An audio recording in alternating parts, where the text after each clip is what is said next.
C'est une notion très importante qui est la notion de significateur et de prometteur qu'on trouve notamment dans la technique des directions.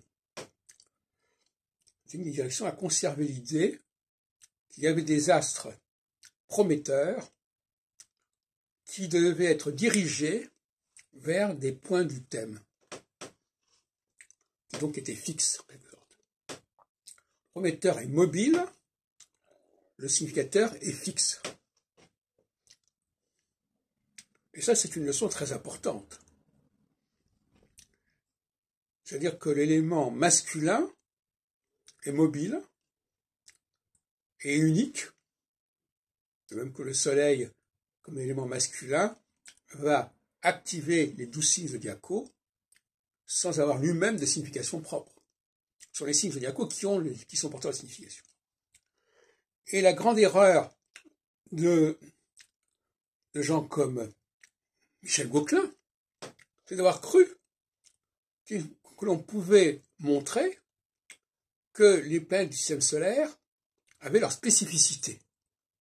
Alors que la spécificité, parce que justement Michel Gauquelin n'a pas travaillé sur la psychologie.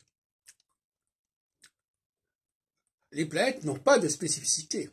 Les planètes sont des curseurs qui sont là pour activer des secteurs,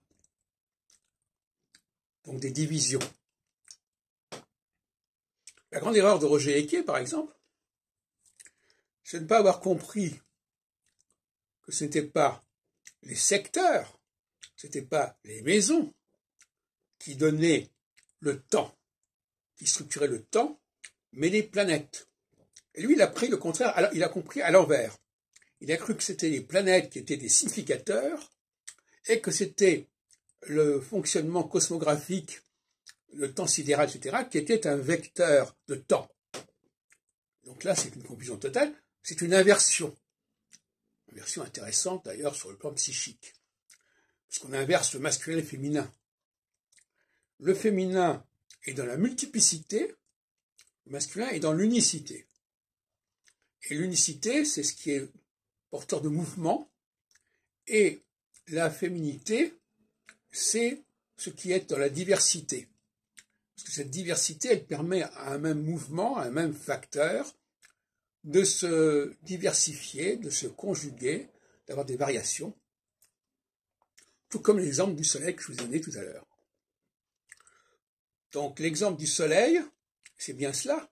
Le soleil est un élément masculin qui n'a pas de signification propre. Quand on parle des signes zodiacaux, on ne parle pas de la signification du soleil. Le soleil pointe tel et tel signe. C'est ça qu'il faut garder en mémoire. Alors, on ne peut pas contester. Alors, effectivement, c'est simplement un paradigme, mais c'est un paradigme fondamental. Et donc, si on commence à inverser les significations, les rôles, et on conférait aux planètes des significations qu'elles n'ont pas, et aux secteurs des vecteurs de temps qu'ils n'ont pas, eh bien, on perturbe complètement l'astrologie.